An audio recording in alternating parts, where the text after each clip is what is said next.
মুসলমান ভাইয়েরা আমার, জানিয়ে রাখবেন কিয়ামতের কঠিন ময়দান যার যার আমল এবং হক্কানি আলেম, আমলওয়ালা আলেম উলামা, অর্থাৎ কোন ধরনের আলেম উলামা? আল্লাহর রসুলের রেখে যাওয়া ওয়ারিস, ইলমের ওয়ারিস যারা, সুপারিশের পাওয়ার পাইব তারা।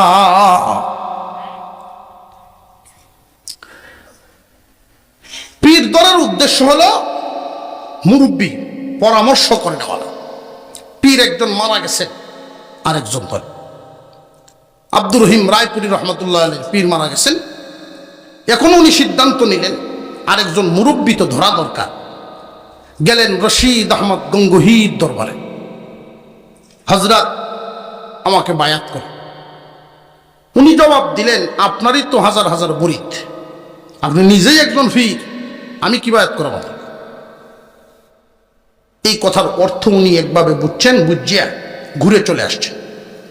সব মুরিদদেরকে ডাকছেন, বাবারা মাফ করে দাও, তোমরা যার যার পছন্দের মুরব্বী ধরো, আমি মুরিদ হওয়ার যোগ্যতাই হয়েছি না। হলো এসলা কি জিনিস, নিজেকে ছোট মনে করার অবস্থাটা দেখে। মুরিদ হওয়ার যোগ্যতায় নাই, ফির হয়ে বই রয়েছি। আমার নিজের আরো ঠিক করতে হইব, তোমরা মাফ করো। পরে আবার গেলেন, হযরত ফির আলী সাইডে এসে 3 দিন সেখানে রইলেন, বায়াত হইলেন, সবকও দিয়ে দিছে। কি সবক?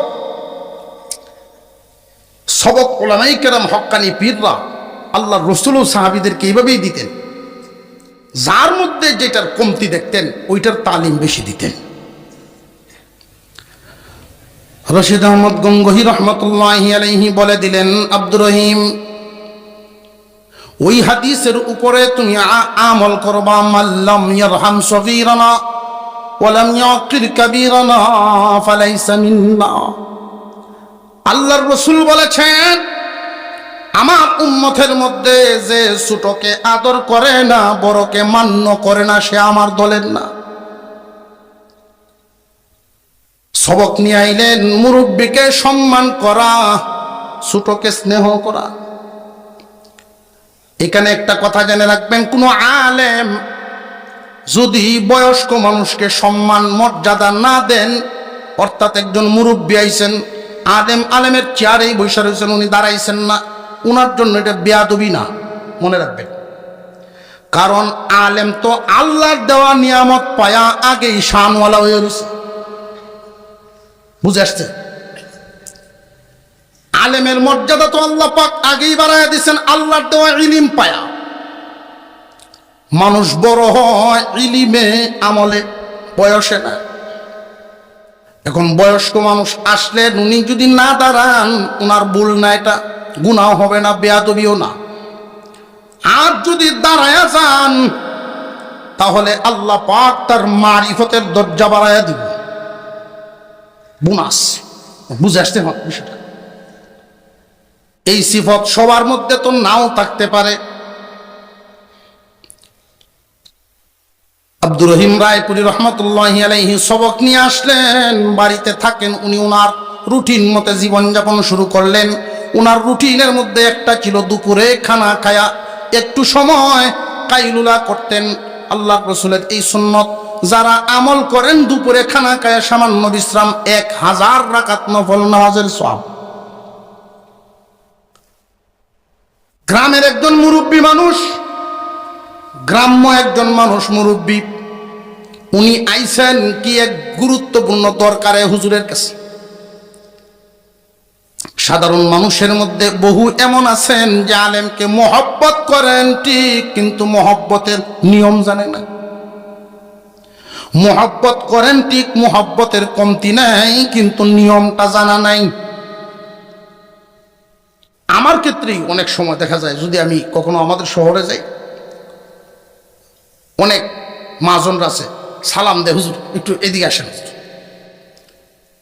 তো যারে মনে করি যে তালিম দেওয়া দরকার, আমি আর যাই না, তারে ডাকে, স্যারটা তো উঠতে এদিকে আইন মেয়া। একজন আলেম কিভাবে হন না, তারে যদি তাজিম করতে হয়, স্যার থেকে উঠতে আয়া আলেমের সামনে দাঁড়ানি, সালাম মুসাফা দে, হজরত ইচ্ছা ছিল একটু বসানো, সময় সুযোগ যদি থাকে একটু মেহমানদারি গ্রহণ করেন, একটা চা খাইতে। উনার যদি মর্জি হয় তখন এগুলো আলেমের সাথে আদব মোহব্বত আছে, মোহব্বতের নিয়ম অনেকেই জানে না। সেরব এটা ছাত্র রাখতেছে।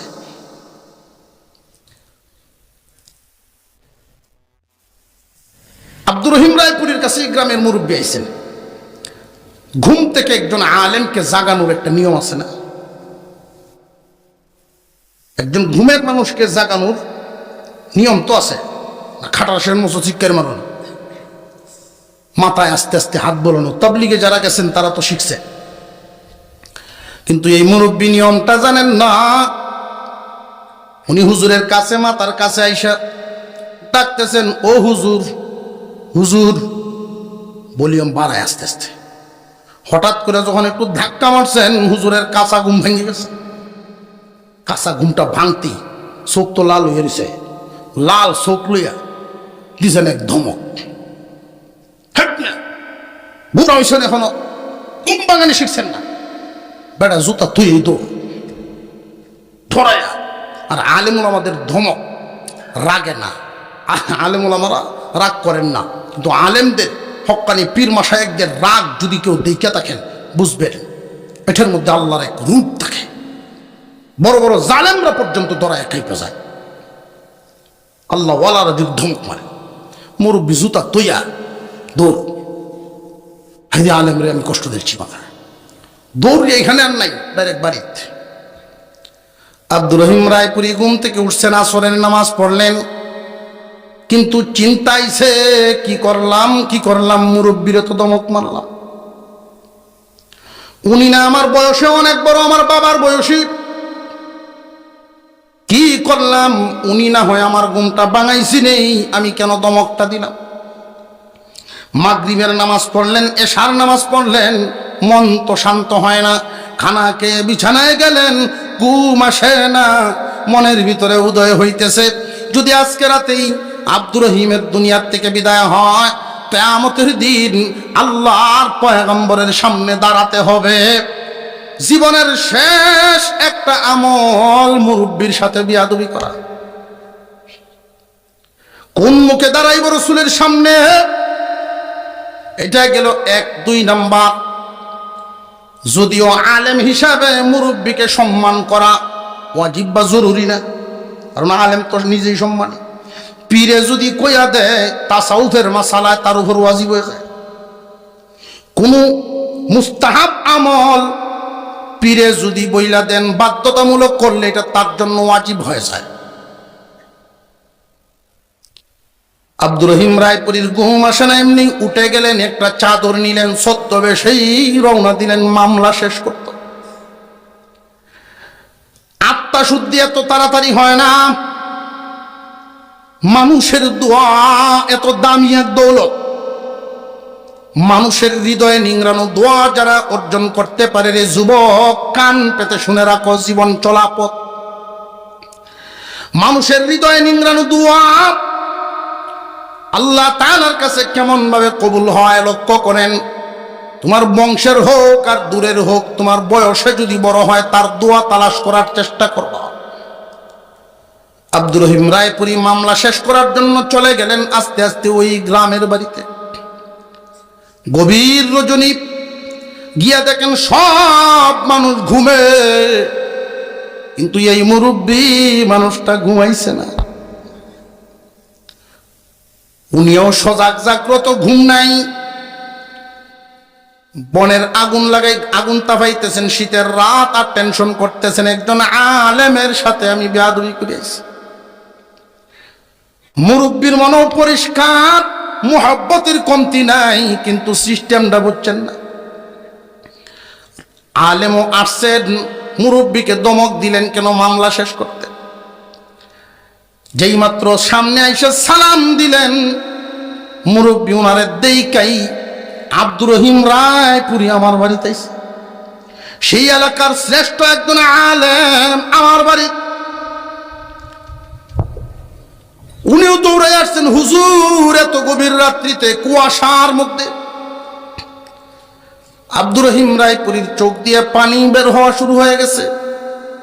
জড়ায় ধরছেন, বাবার বয়সী মানুষ, আমি ধমক মারলাম দুপুর বেলায়, মনে কোনো শান্তি নাই।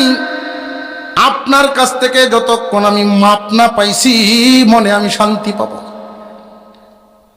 এই জন্য এই পর্যন্ত চলে আসছি। বলেন আমারে মাপ করছেন নি? হুজুর কি বলেন, আপনার ওয়ারাসাতুল আম্বিয়া, আমি যে আপনারে গিয়া ডাক মেরে ঘুম ভাঙায় ফেললাম, আপনি তাহাজ্জুদের আমল করেন ওইটা, আমিও বুঝতে পারি নাই, আমারে আপনি আগে মাফ করেন। আমি তো মাফ করে অনুতপ্ত, বরং আপনার সাথে যা করছি এটা ওজন বেশি হয়ে গেছে, আমার আগে মাফ করে দেন। হুজুর আমি কি মাফ করাম আপনারে? উনি বুঝতেছি না। এমনি আব্দুর রহিম রায়পুরী ব্যাগ থেকে ওনার জুতাগুলি যে ফেলায় আসছিলেন এই জুতারি বের করে দিয়েছে। আমি একজন আলেম, 3 মাইল পর্যন্ত আপনার জুতা বহন করে আনছি, তবু আমারে মাফ করেন। এই মুরব্বী মানুষটা ডান বামার কিছু চিন্তা না করে এমনি আবেগ নিয়ে 2টা হাত আসমানের দিকে উঠায় দিছে। আল্লাহ, আমার বংশের না, আমার রক্তেরও না, তবে আমি সাদা দাড়িওয়ালা বুড়া মানুষ দোয়া করি, আল্লাহ তুমি ওনার শান বাড়ায়া দাও, মর্যাদা বাড়ায়া দাও। উনি চলে আসলেন সেখান থেকে, এসে ঘুমাইছেন, স্বপ্নে দেখেন মদিনাওয়ালা আল্লাহর পয়গম্বরকে স্বপ্নে দেখেন বিশাল বড় এক জাহাজের এক কিনারে আল্লাহর পয়গম্বর বসা, আরেক কিনারে বইটা নিয়ে হযরত আলী রাদিয়াল্লাহু তাআলা আনহু বইটা ধরে বসে আছেন। আল্লাহর পয়গম্বর ডাকতেছেন, আলী রে তোমার জাহাজটা আস্তে আস্তে চালাও, ওই দেখো আমার আব্দুর রহিম ছোট এক ডেঙ্গি নিয়ে আসতেছে, তারে ধরার সুযোগ করে দাও। আব্দুর রহিম রায়পুরীর ডেঙ্গিটা গিয়ে যেই মাত্র হুজুরের জাহাজের কাছে ভিড়ে গেছে, রায়পুরীর ডেঙ্গির থেকে শিকলের আংটাটা নিলেন, আল্লাহর রসুলের জাহাজের সাথে যেই মাত্র লাগায়া দিছেন, ঠাস করে একটা আওয়াজ হয়ে গেছে। এই আওয়াজে ঘুম ভেঙে গেছে। ওইটা দেখেন তাহাজ্জুদের সময়। আব্দুর রহিম রায়পুরী বলেন, এই বুড়ার দোয়া মুরব্বীর দোয়া এমন ভাবে ওই দিন আল্লাহর কাছে কবুল হয়েছে, প্রায় সময় আমার ঘুম ভাঙতো তাহাজ্জুদের সময় ওই আংটার শব্দের মতো একটা শব্দ শুই না। এই জন্য বলি, দুনিয়ার মানুষ জীবনে চলাফেরার ক্ষেত্রে যেখানেই যাও, যারেই পাও, তোমার চেয়ে যদি বয়স্ক হয় বেয়াদবি করবা না, মানুষের মনে আঘাত না দিয়া দোয়া তালাশ করো। আলেমকে তাজিম করা, বড়দেরকে মান্য করা, এই গুণ যার হাসিল হয়ে যায়, ওই মানুষ আত্মা শুদ্ধির রাস্তায় হাঁটা শুরু করছে, পবিত্র হয়ে যায় আত্মা। আল্লাহ পাক আমাদেরকে আমলের তৌফিক দেন, বলুন আমিন। আর হযরত বলেন আমিন। আজকের এই মাহফিল আল্লাহ তাআলা কবুল করেন। যুবকদের চেষ্টা, দেশ বিদেশ থেকে অনেকেই সাহায্য সহযোগিতা করেছেন, পরামর্শ দিয়েছেন, শ্রম দিয়েছেন। ওলামায়ে কেরাম এর সাথে সম্পৃক্ত, বিশেষ করে আমার মহব্বতের মানুষ, আমার এলাকার মানুষ, আপনার এলাকার মেহমান। এখন তো সিটিজেনশিপ হয়েছে 13-14 বছর।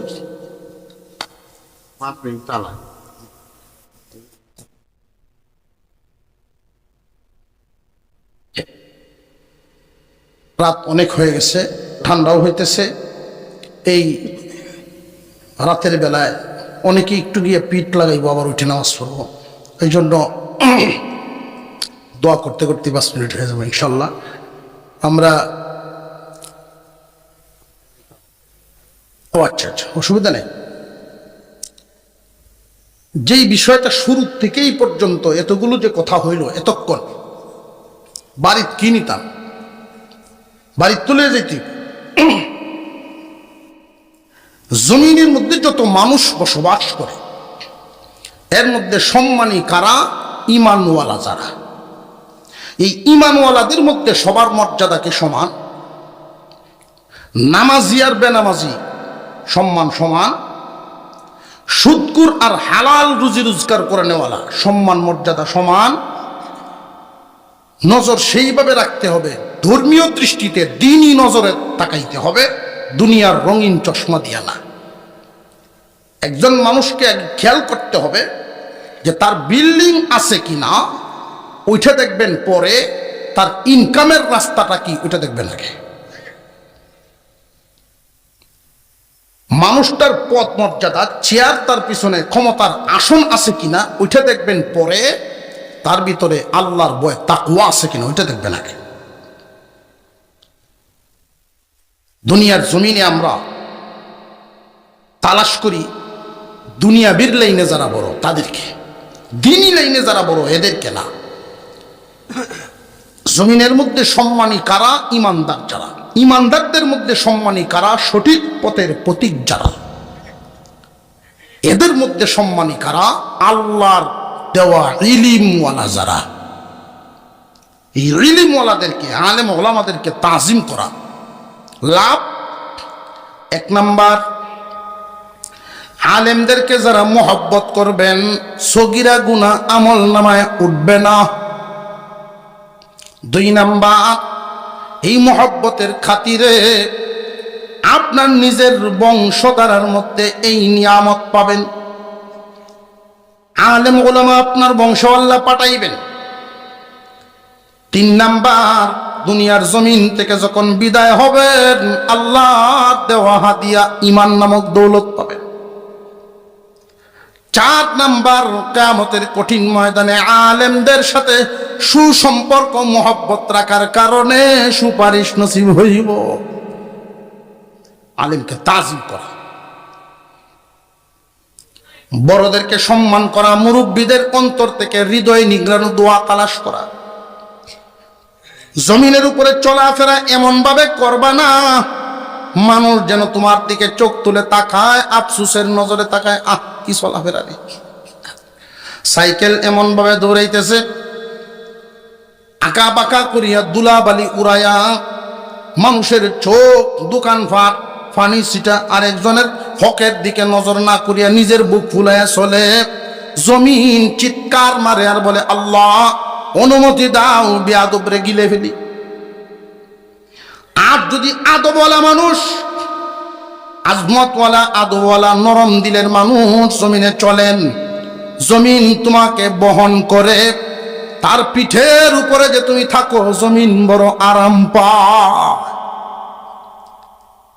যে সমস্ত ব্যক্তিরা আদবওয়ালা হন, শিক্ষার দ্বারায় মানুষ সম্মানী হয় কম, আদবের দ্বারায় মানুষ সম্মানী বেশি হয়। লক্ষ্য করে দেখবেন, আদব কায়দার কারণে সমাজে অনেক মানুষ সম্মানী হয়ে যায়। কাঙ্ক্ষিত লক্ষ্যে আল্লাহ তারে পৌঁছায়া দেন আদবের বদৌলতে। মানুষের দোয়া, মানুষের দোয়া এত গুরুত্বপূর্ণ একটা জিনিস, এটা আমাদের চোখে পড়ে না। 100 আরা জমিন যদি হাল পাওয়া লাগে, একটা ট্রাক্টরের দরকার। ট্রাক্টরের দাম বেশি না জমিনটার দাম বেশি?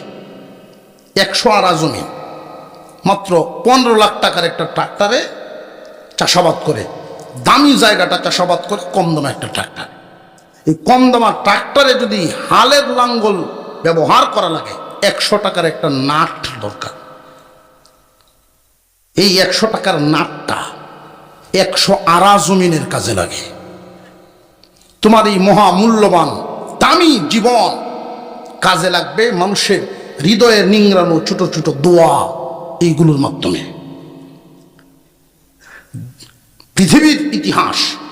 পৃথিবীর ইতিহাসের সর্বপ্রথম যেই ভুলটা ছিল, সেটাই ছিল বেয়াদবি। আর করছিল শয়তান আল্লাহর সাথে। আল্লাহ পাক যেন বেয়াদবির থেকে আমাদের প্রজন্ম, আমাদের জাতি, আমাদের যুব সমাজকে আল্লাহ ফিরাই আনেন।